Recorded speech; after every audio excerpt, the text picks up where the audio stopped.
And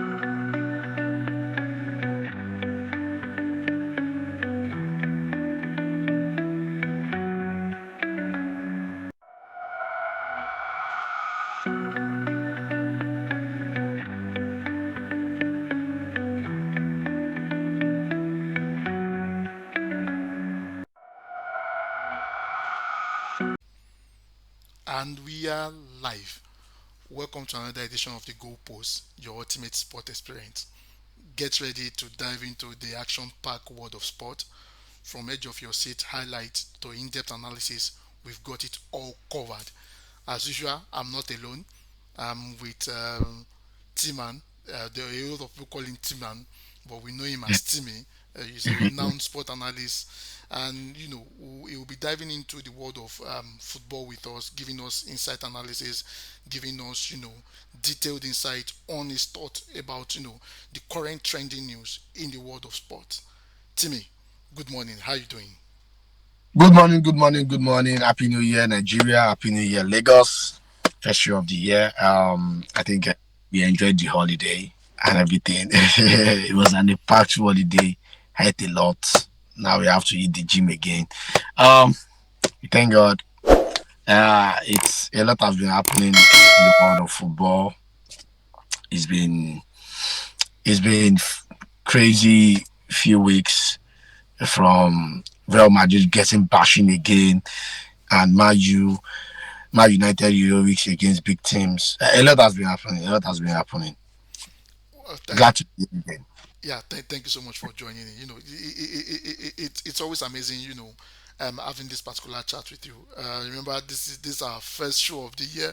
I think we took a bit of time. I know I've been trying to reach you, and you've been Mm. unreachable. Probably maybe that's the reason why you probably need to hit the gym. Well, in any case, happy New Year once again, and let's just dive into it. We'll be kicking start from the home scene, like they say. They say charity begins from home. It's no news that the NFF has, appointed Eric Chell as our new manager, and he will be the one to, you know, take us through the World Cup qualifier.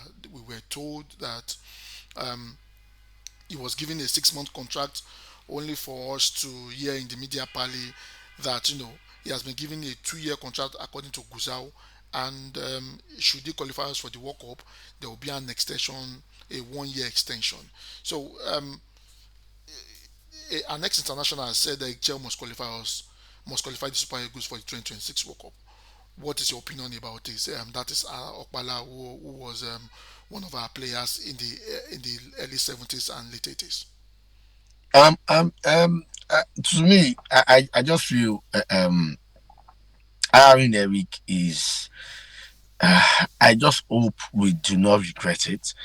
When we say we want a foreign coach, I mean a European or maybe a South American kind of coach. But it's a good way to go. It's something we've never tried before. Getting an African coach and having someone like that to coach the Super Eagles. So let's try it. If Mali plays an expansive football, when he was with Mali, he was famous for for for bending down and then pouring water on that famous match, and that famous match. So I hope he gets things right. I hope he qualifies us for the World Cup, which is very important. Nations Cup is coming also. I hope we can do the right thing. But I just feel we should know the truth. The NFF should make us know the truth. Them saying he's been given 6 months, and now we are hearing no, it's not 6 months. It's 2 years. What exactly is happening?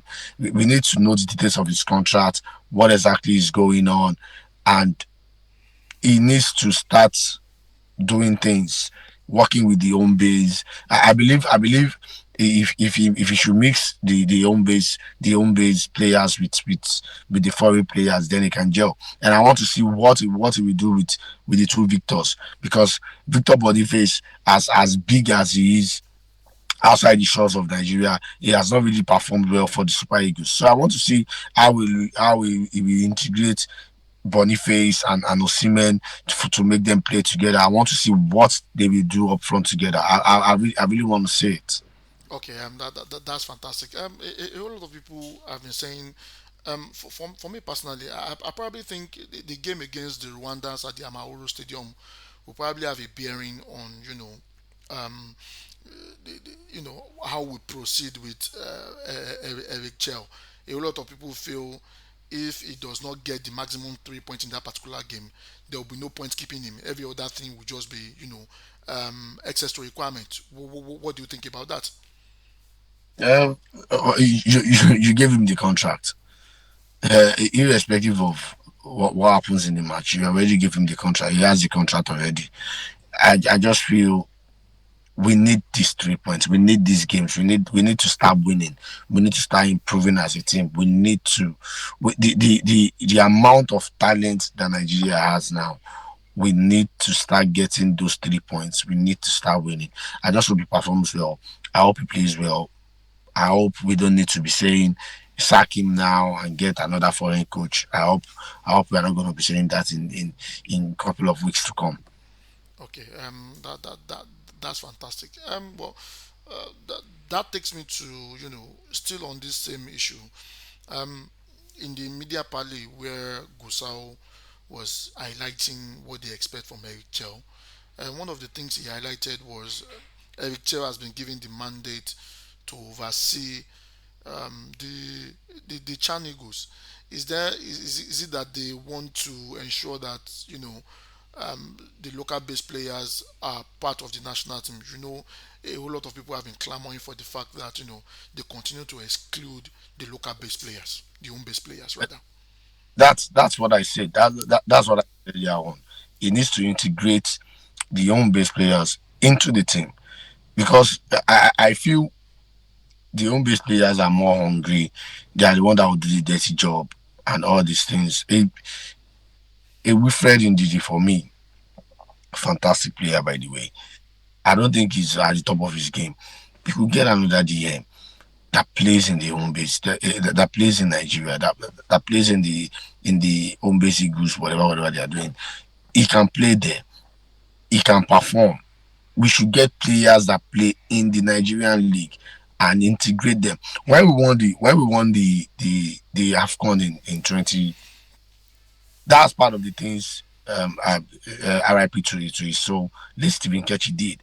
He- Bringing what's this guy's name? The guy that scored the winning goal in the final, Umba, into the team, and it looks like he was not going to play. Not just Umba, the other guy in the defense, um, Obabuna. Ogbabuna. You could see, and the two of them were very, very instrumental to Nigeria winning the trophy. The two of them. Jobo was sitting on the bench. Jobo will come in 87th minute, just when he wants to do a back five or something. When he's trying to see the game out, that's when Yobo comes in. After the first game or so, after the first game, then Obagona starts playing. So we could see that the two homeboy players was instrumental for us winning the trophy. We need that same energy in the team. We need those kind of a thing in the team for us to get to the line. Okay. Line, I mean. Okay. Well, with the appointment of Eric Chell now, do you think we stand a better chance, of qualifying for the World Cup, owing to the fact that um, we've not had success in the last 13 years against the Amahoros, the Amavubis of Rwanda? Yes, we stand a better chance. We stand a better chance going forward with another coach. Anybody else it is, we stand a better chance because we are clamoring for the change. We need it. We need a breath of fresh air, new style of play, new philosophy, new ways of doing things. So the IMF going ahead to get him also. I don't know.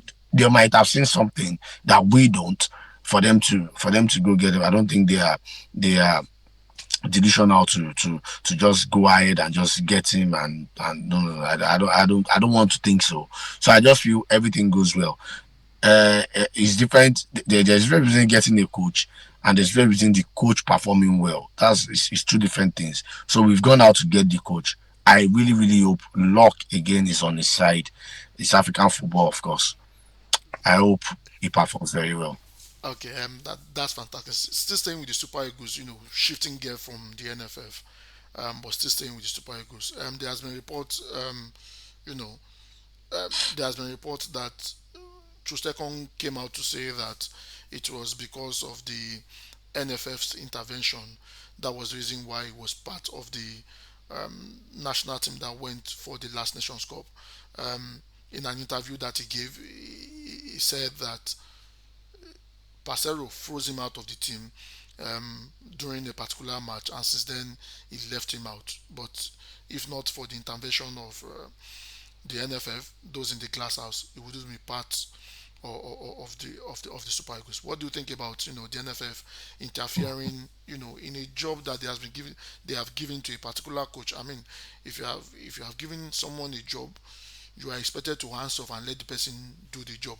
Do you think the decision of the NFF to interfere in terms of prevailing on Pasero to take Trustekong along to the Nations Cup paid off? For me, it's there is good in evil kind of a thing. We always clamor for this kind of things not to happen. You've given the job to the coach already. Allow him select his players. Don't interfere in the decisions and the kind of players he wants to use. And those are the problems. We said it here the other day. That is the problem. And Iheanacho should not be called to the team again. I have said it over and over again. He shouldn't. Sevilla is being dropped by Sevilla already. He shouldn't. There are many players that are in the team that should not even be in the team, that should not be in this team. And that is the problem. But if NFF keeps coming in and telling them, okay, you have to bring this player along, you have to invite this player, then you're not allowing the coach to do his job. Then when the coach fails, then you can blame him. On the issue of Trostekong, it was a bad thing for the NFF to come in. But again, it was a saving grace. He was the best player in the tournament. And well, a lot of people have We argued don't that. even know. So what if what is Pacero thinking not even to take him along? And What other defender do we have? no, but the question has always been, currently we have a defender situation at the moment. A whole lot of our guys in the defense, they are getting advanced in age. That's the reason why the last two games of the Nations Cup qualifier, you saw Iguavon decided to experiment and bring in new defenders to be able to find a quality replacement for defenders. Remember, also, if a Shemi Ajayi or a Tuskele Kong is not playing, we are always scratching our head to know, who is the next person to step up in terms of playing in that particular defensive position. Don't you think the intervention of the NFF prevailing on Pasero has really hampered our growth in terms of searching for a dependable central defender that will be able to replace, an aging Trustekong and probably an injury-prone Shemi Ajayi. Or we have Calvin Bassey. And well, Kabin Vasi has tried that particular position, and he couldn't really do well. I remember Kabin Vasi is not Played, is he not played very efficient in the well. central defense. Also, a lot of people have No, come with the argument. he, A lot of people have come with he the played argument. well. Yeah, please go ahead. He played well at the Nations Cup. Yeah, he played well at the Nations Cup, but not as a central defender. He was a central defender. We played a three-man back line. At the Nations Cup, we played a three-man back line.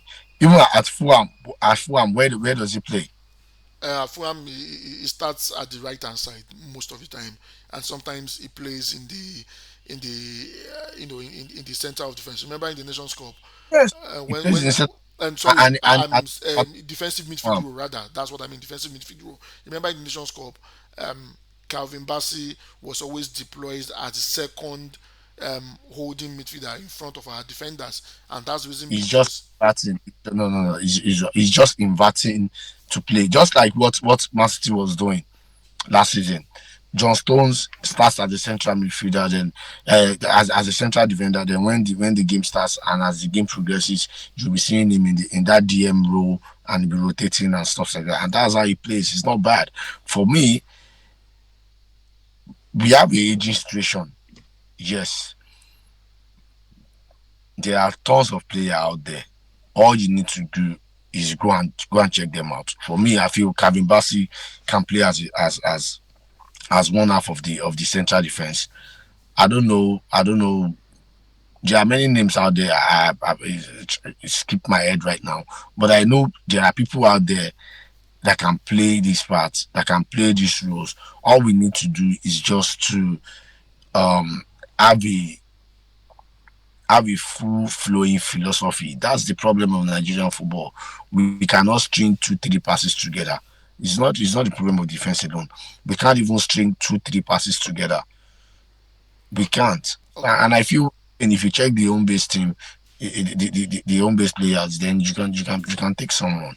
Okay, well, the thing is, so if I mean, yes, when the NFF prevailed on, Pasero, it worked out.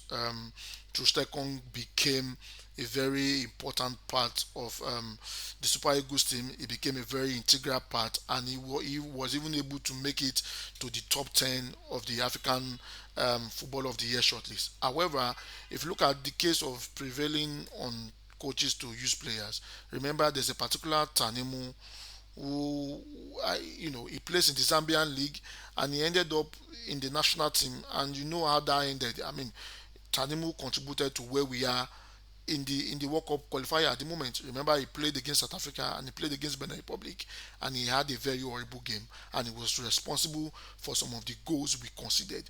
Don't you think? Whether it's going to, don't you think it's high time that the NFF, hands off completely and let the coach, succeed or fail on his own merit?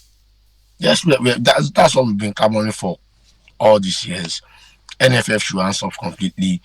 Don't come in and choose players and make them and say, oh, this is the player you must play with, this is the team you must go with, this is the players you must. No, no, no. Just let the coach choose this team, let the coach choose these players. If he fails, then yes, you will say, okay, yes, I just imagine we go with Ecom to the Nations Cup and he had an horrible game and on goal stuff, things like that happen.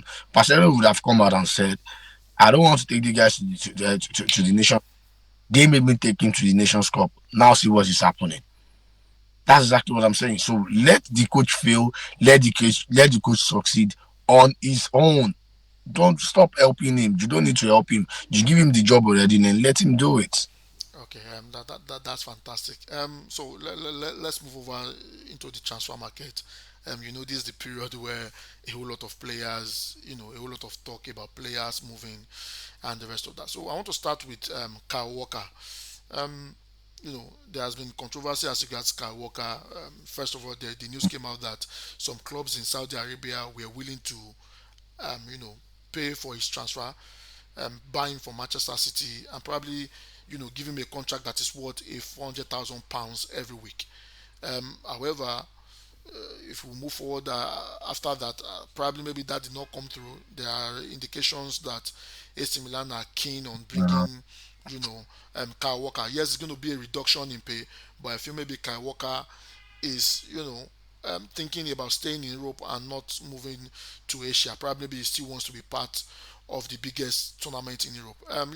However, there has been issues as regards him and the fans. A whole lot of Man City supporters, they've been criticizing him that he's very selfish and he's not giving his all when Man City needs him the most. What do you think about this?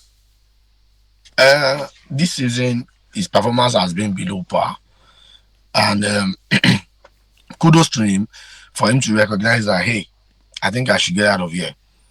Um, Kudos to him for that because he has not been performing very well this season. When he has played, the pace he has, I think he has dropped. He's not really a very good one-on-one defender.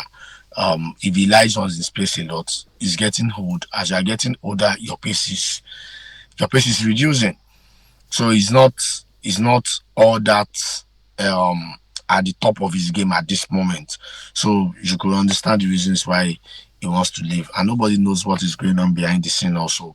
Because if he wants to leave, I think he should have done it in the summer or wait till the summer to say I want to get out of here.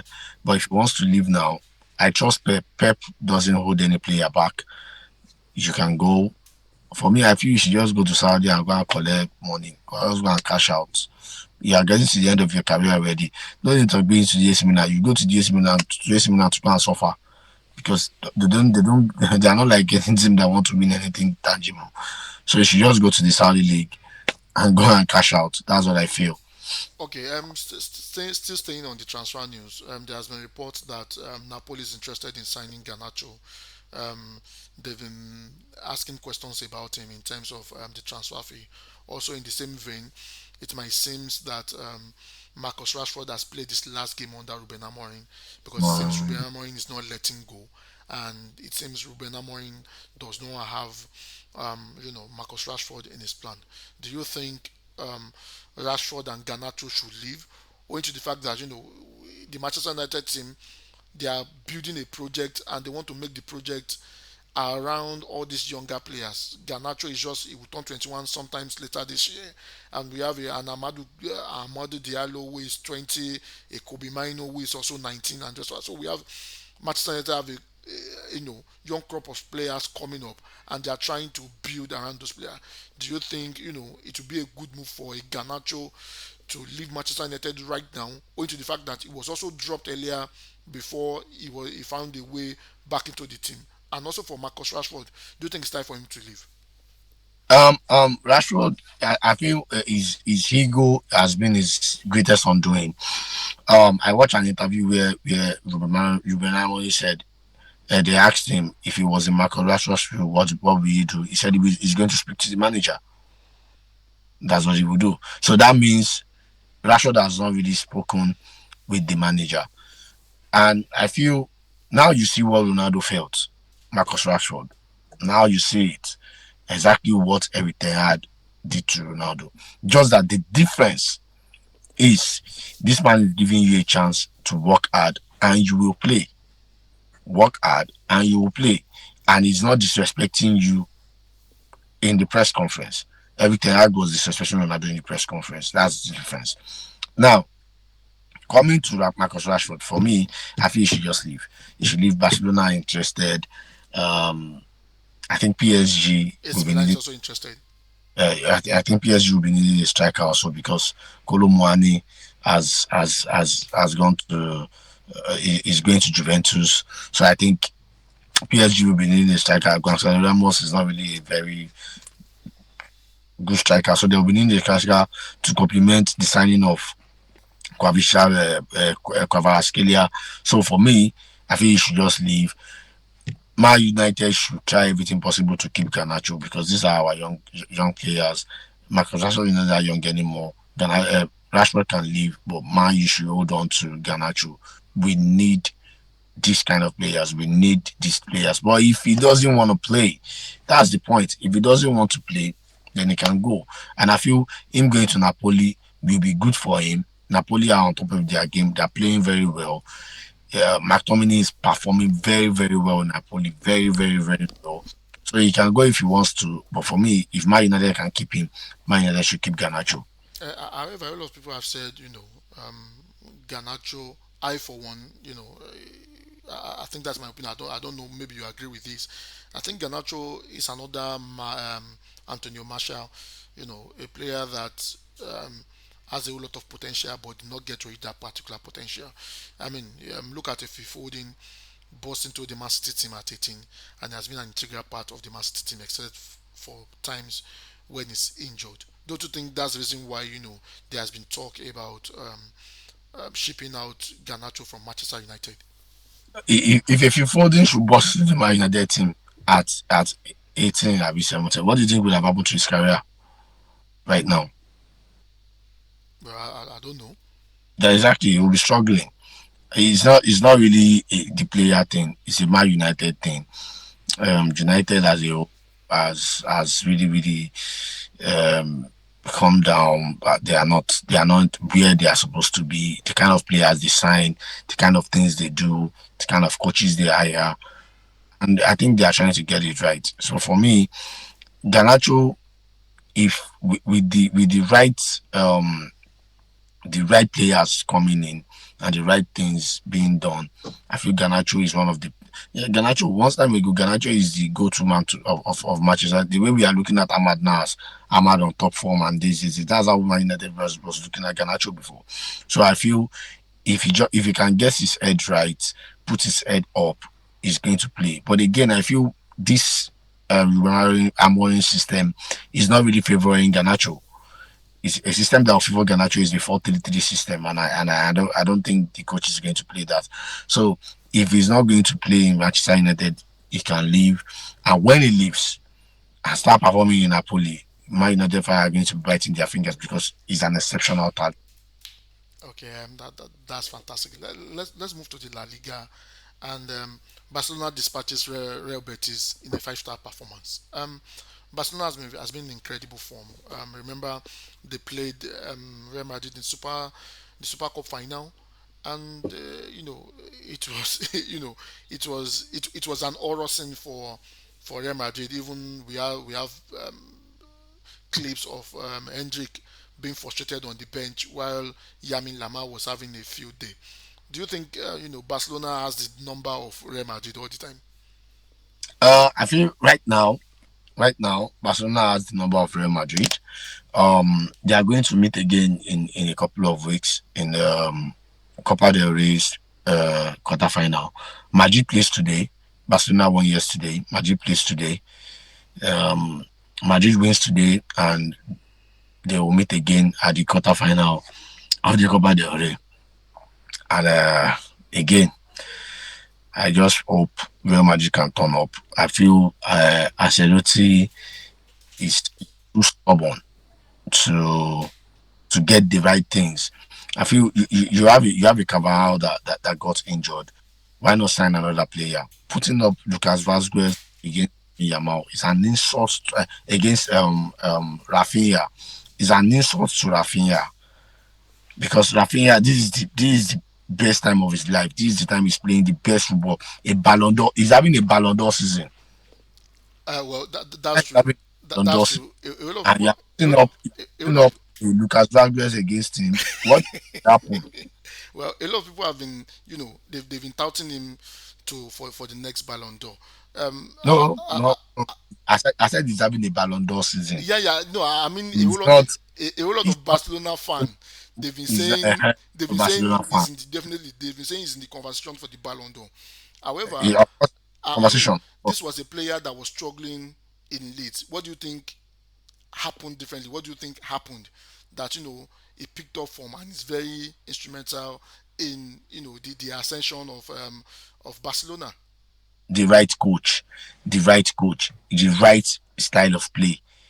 The eye line helps them a lot. They don't need to track back that much because of the high line they play. They keep so much offside. It's high line. When they win the ball high up, and if they don't win it, they have an offside. So Rafinha don't need to be tracking back, and the way wingers play now, tracking back and trying to help the fullback. He doesn't need that. So he's playing very well, and I'm so happy for him. I'm so happy because this is the player that everyone has said, this one, and everyone has doubted, and now he's having a Ballon d'Or season. Kudos to him. But of course, there's a Mohamed Salah somewhere having another fantastic season. So do you think the Ballon d'Or goes to the EPL again this season? Of course, I feel the Ballon d'Or goes to the EPL. It depends. These things is a popularity contest now. It's always like that. I feel if Mohamed Salah wins, if Liverpool wins the league, Liverpool wins the Champions League, Champions League. then Barcelona can win the Champions League. I don't know, but I feel they are not there yet. The league also, they are not there yet. Let's not lie to each other. They are not. They play well against the big teams, but when it comes to a team that plays a low block, Mourinho will beat this team easily. Well, that's true. I think they've been Mourinho struggling. will, this They've been Barcelona struggling team, with a whole lot of teams that Mourinho play will, low block. Yeah. that's Mourinho will beat them. Is this Barcelona team? Mourinho will beat them. If they play 10 times, Mourinho will beat eight. Yes, now look at Atletico Madrid. Atletico Madrid Barcelona. Barcelona played all the whatever they want to play. And Atletico just little chances at the end of the game and they won it. And that that that just a team that plays low block. Madrid wants to attack now. If Mourinho is the coach of Madrid, he doesn't need to attack. Just stay compact, put Vinicius and Mbappe up front. Just leave the two of them there. Stay compact. Then let Vinicius and Mbappe be roaming at that middle line. Let them just roam around. When they get the ball, counter attack, and that's it. okay.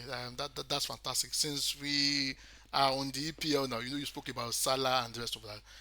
Let's go to the EPL. You know, week 21 result. Let's start with Man City. What is the problem with Man City? Return the Ballon d'Or to the rightful owner. No, apart from that, I know that's superstitious, but do you think that's the It's reason not, why they're messing up? it's not superstitious. I mean, It's I mean, Guardiola has been chopping and changing. Anderson was not in the post yesterday. They had the that's injured. yeah Injured. He they just came back. they had a fantastic start. Phil Foden scoring two goals. How do you squander 2-0 lead in the space of 10 minutes, and it took the intervention of Nathan Ake for them They not to get beat in that particular game. they didn't have a fantastic start. Brentford played them. Brentford played with them as if Brentford was playing Bournemouth, as if they were playing Ipswich. That's how Brentford played. I was watching the match and I was shaking my head that this Brentford team is actually good. If they were finishing their chances, they were playing Man City. It was crazy. And like that, De Bruyne, of course, one of the best midfielders of his generation, whipped the ball in. Foden scored. Everything looked good. They get a chance. Which I almost scored. Netanyahu cleared the ball off the line, and immediately they went to score. And it was 2-0 home and dry. I feel game management cost Man City this game. When the match was 2-1, they were trying to hold the ball for a few minutes, and when it goes to extra time, they could have held on. Ortega, you had the ball. You don't need to play the ball immediately. Take a yellow card for the team. Delay the time. Let the ref come and give you a yellow card. But no, he played the ball. Pa, pa, pa, pa, pa, they got it. And the next attack they will attack resulted in a goal. And they almost considered another one. They almost. if And actually, if not for Nathan Ake, the result would have been attack. different. So it was Pep was fuming Yeah, at the end of I mean, he was shouting, "Yeah, take the yellow card for the team. well, Take it for the team." I mean, it's very right to be fuming. I mean, you don't expect, that kind of performance to let go. Another thing is this: Liverpool continues to stutter. It started against Manchester United, and against a Nottingham Forest team, they had a whole lot of chances, but they are not converting their chances. Do you think if in that particular game, Salah did not was not on the score sheet, and most of the time when Salah does not score or does not have the chances, Liverpool does not win. Do you think Liverpool still have what it takes to be able to win the league, owing to the fact that their Of strikers are not doing well at the moment, except Salah? the problem is Liverpool is not playing well. Who else is playing well in the Premier League? Well, nobody, nobody at the moment. And that is the reason why Liverpool are going to win it. Liverpool are 4 point clear of Arsenal now with a game in hand. This same Arsenal that will meet another team tomorrow and play 1-1. This same Arsenal. Yesterday they were lucky. They were That's true. lucky. That's true. They were lucky. The first goal shouldn't have been a goal because it wasn't a corner. It wasn't a corner. It was a goal kick. The ref got it wrong. They were lucky yesterday to have won 2-1. The next match now they will win Tottenham 2-1, and the next match against who else they are going to play 1-1. That Next low block team they will be relying on corner. What are you doing? What are you doing? You a team? Do you really want to win? Now Gabriel Jesus is out. till the end of the season. This is an opportunity for that stubborn man to go and get a striker. No, he will not. He will And prefer to a lot have. of people, a lot of people have said, it's because he didn't get a striker. Do you think, It's playing? because he didn't want to buy a striker. He said he doesn't need a striker. Uh, He's so adamant that the Havertz project must work. so I mean, it's a firm believer in Harvard. It's a firm believer in Harvard, and I mean, Uh, he has made his bed and he's lying on. I mean, there are news that is going for a Zubimendi rather than a striker. That's an indication that he doesn't want a striker. exactly. He's going for Izubimendi. The Ogawe teacher and work. Did he not go and buy a striker? When he noticed that, yes, now he noticed that I needed a striker to win the Champions League. He got Aland and he won. Well, Who Alan that's true. scored in the final. Alan did score in the final. So because Alan did score in the final and final, then it means it was not because of Alan they won. Before Alan came, did they win it? No, they didn't. What about the goals he was scoring from the group stage and the second round and the quarterfinals? Well, that's very true. Now let's go to the Chelsea result. Are you are we can we say categorically now that Enzo Maresca was right when he said Chelsea is not in the title race? It's Also, just the strikers have not been firing on lost cylinder. There's an Nkunku who has been struggling for form. There's a Nicholas Jackson who is form in front of goal has dipped. The only consistent person is Cole Palmer. it's karma now.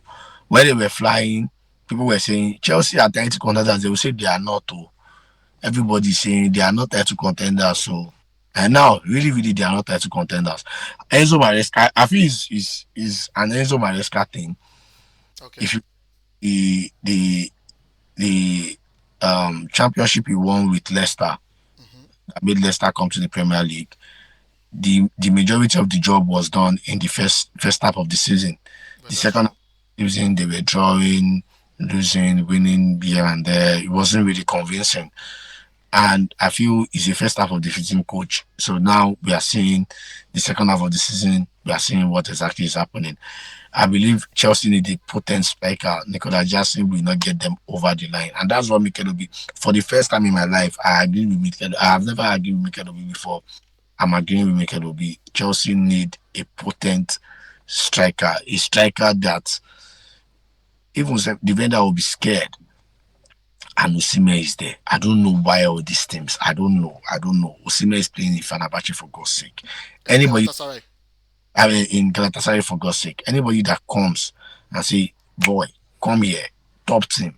Osimhen will go. Why? Why are all these teams not going? I don't understand it. I really don't. And Chelsea, like this, with the way they are playing, they've not won in 5 games. But that's With the way, true. with the way they are playing, with the way they are playing, they might not even make top four.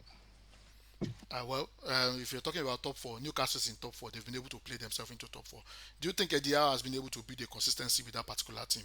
And Yes, also, moving forward, as a further to that, do you think Ange needs to be sacked? Because I mean, Tottenham has not been consistent. They've been losing games. They play scintillating kind of football. Sometimes you don't know the kind of Tottenham you will get. But when they want to show up, they show up. And when they don't want to show up, they don't show up.